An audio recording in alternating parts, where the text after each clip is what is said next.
अमीर वर्सेस गरीब भाई। शमशाबाद नगर में कुंदन नाम का एक आदमी रहता था। कुंदन अब बूढ़ा हो चुका था। उसके दो बेटे आदिल और अनिल थे। कुंदन ने मरते हुए आदिल और अनिल को बोला, बेटा, मेरे पास जो कुछ भी है मैंने उसे तुम दोनों को दे दिया है। तुम दोनों नगर में रहकर ही व्यापार करना और साथ साथ रहना।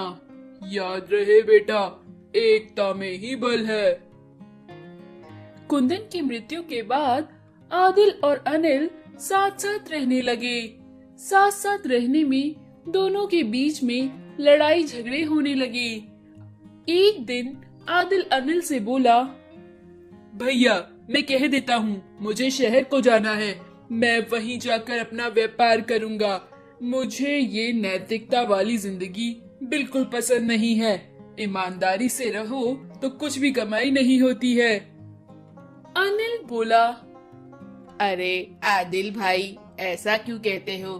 पिताजी ने इतनी मेहनत से ये व्यापार खड़ा किया है, हमें इसे संभालना चाहिए।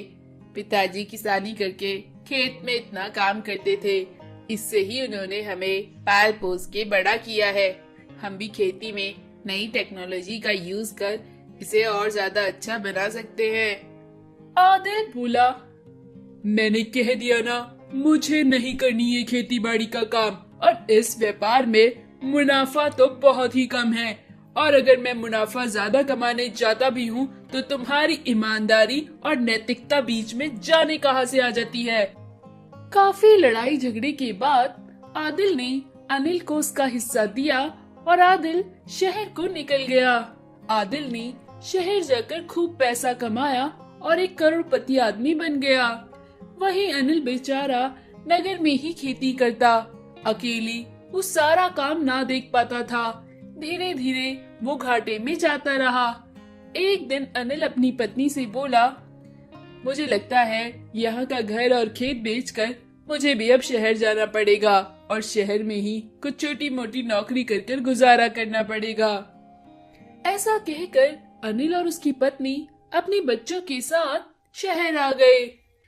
अपनी खेती और घर बेचकर अनिल को बहुत बुरा लग रहा था। शहर पहुंचकर अनिल की पत्नी बोली, देखो जी, मैंने सुना है आपका भाई यही कहीं रहता है। वो एक करोड़पति है, वो आपकी मदद जरूर करेगा। तुम जाकर उससे मिलो ना। अनिल बोला, मैं उससे मिल तो लूंगा, लेकिन मैं मदद नहीं मांगूंगा। ऐसा कहकर अगले दिन अनिल आदिल से मिलने गया। उसने देखा आदिल के पास एक बहुत बड़ा घर है और उसमें बहुत से नौकर चाकर हैं। आदिल का एक नौकर अनिल के पास आकर बोला, आपको क्या काम है? आप यहाँ पर क्या कर रहे हैं? अनिल बोला, मुझे अपने भाई आदिल से मिलना है। उसकी बात सुनकर नौकर उस पर हंसने लगा। अंदर जाकर उसने आदिल को बताया। आदिल ने अनिल को घर के अंदर बुलवाया। अनिल घर के अंदर आने पर आदिल बोला, देखा भाई, मैंने तुमसे कहा था ना, उस बिजनेस में कोई मुनाफा नहीं था और ईमानदारी और नेकी में तो बिल्कुल भी नहीं। अगर मैं तुम्हारी तरह पिताजी के कहे अनुसार चलता तो आज मैं भी तुम्हारी जगह पर होता। अब तुम मेरा रवैया देखकर समझ ही गए होंगे कि मैं तुम्हारी कोई मदद करने वाला नहीं हूँ। अनिल बोला, मैं तुमसे यहाँ मदद मांगने नहीं आया था। तुम्हारी भाभी ने तुम्हारे लिए लड्डू भेजे हैं क्योंकि आज तुम्हारा जन्मदिन है और हम यही शहर में थे, तो सोचा क्यों ना तुमसे मिलाऊं। ऐसा कहकर अनिल लड्डू वहाँ पर रख कर चला गया। कुछ दिन बाद आदिल अनिल के पास आया और बोला, भैया, ये नोटों का बैग है, ये तुम्हारे काम आएगा। मुझे बस तुमसे एक मदद चाहिए। अनिल मुस्कुराता हुआ बोला, मैं भी तुम्हारे बारे में सब जानता हूँ। तुम्हें मुझसे क्या मदद चाहिए मैं ये भी जानता हूँ। उसके लिए तुम्हें मुझे ये नोटों का बैग देने की जरूरत नहीं है। मुझे पिताजी की बात आज भी याद है। तुम मेरे भाई हो, मैं तुम्हारे लिए कुछ भी कर सकता हूँ। मैं अपने रिश्तेदार और अपनी नैतिकता को नहीं भूला हूँ। ऐसा कहकर अनिल और आदिल दोनों गले लगे और आदिल और अनिल हॉस्पिटल गए। अनिल की बीवी को कुछ समझ में नहीं आ रहा था। हॉस्पिटल जाकर अनिल ने आदिल को अपनी किडनी ट्रांसप्लांट करी। अपनी एक किडनी देकर अनिल ने आदिल की जान बचाई। आदिल अनिल के पास आया और बोला, भैया मुझे माफ कर दो, मैं दौलत के नशे में अंधा हो गया था कि मैं अपनों को भी नहीं पहचान पा रहा था। आपने मेरी आंखें खोल दी। अब से आप लोग हमारे साथ ही रहना। दोनों भाई गले लगे और खुशी खुशी साथ साथ रहने लगे। ट्रैक्टर ट्रक नाव। शिवपुर नामक गांव में 3 दोस्त रहते थे। उनके नाम थे वीरू, रवि और किशन। तीनों एक ही स्कूल में पढ़ते थे।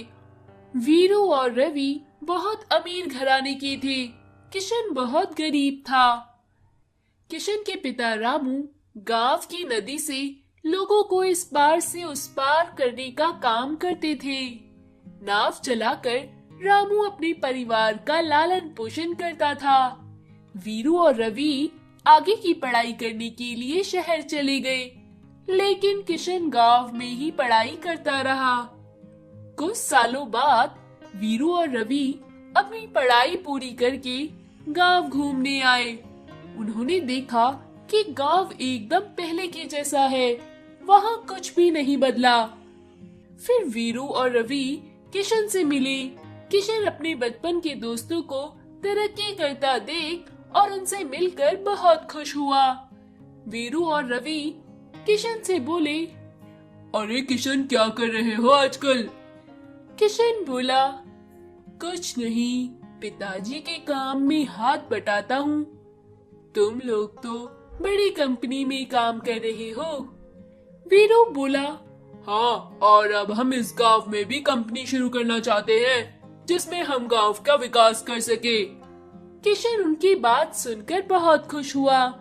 कुछ दिन बाद वीरू और रवि गांव के लोगों को बुलाकर इंटरव्यू का बहाना लेकर उनसे गाना नाचना करवाने लगी। किशन भी अपने सारे डॉक्यूमेंट के साथ इंटरव्यू के लिए गया। वहां जाने पर उसने देखा कि उनके दोस्त लोगों को बेवकूफ बनाकर उनसे गाना गवाते हैं और नचवाते हैं। ये देखकर किशन को बहुत गुस्सा आया और रवि और वीरू से बोला, तुम गांव वालों का मजाक बना रहे हो, उनकी अच्छाई का तुम फायदा उठा रहे हो। रवि बोला, अरे इन्हें बेवकूफ बनाने में बहुत मजा आ रहा है। और वीरू ने किशन के सारे डॉक्यूमेंट फाड़ दिए और किशन की बहुत बेइज्जती करी।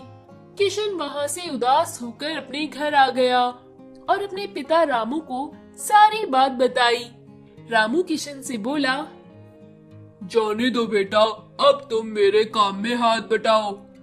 फिर किशन ने अपने हुनर और दिमाग से ट्रक और ट्रैक्टर को मिलाकर एक नाव तैयार करी जिस पर गाड़ियां भी आ सके, और उससे गांव के बीच में जो नदी थी वहां ले जाकर उस नाव से लोगों को आर पार पहुंचाने लगा।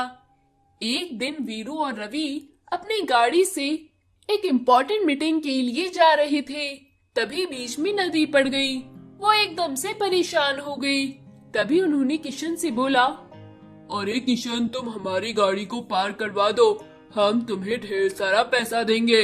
हमारी मीटिंग है, हमें बहुत देर हो रही है। किशन बोला, यहाँ तुमसे आगे के आए हुए लोग हैं, उन्हें भी देर हो रही है, तुम्हें इंतजार करना पड़ेगा। रवि बोला, अरे हम इंतजार नहीं कर सकते, हमें देर हो रही है किशन। किशन बोला, अगर तुम्हें देर हो रही है तो खुद चले जाओ। वीरू बोला, हमें जल्दी उस पार छोड़ दो किशन, हमें बहुत देर हो रही है, जो तुम बोलोगे हम वो करेंगे। तब किशन बोला, अच्छा, जो मैं कहूँगा तुम वो करोगे। तुम्हें पूरे गांव वालों के आगे गाना गाकर और डांस करके दिखाना होगा और सबसे माफी भी मांगनी पड़ेगी। वीरू और रवि मान गए और उन्होंने पूरे गांव वालों के सामने डांस करके और गाना गाकर दिखाया और फिर सबसे माफी भी मांगी। इस तरह किशन ने गांव वालों की बेइज्जती का बदला ले लिया।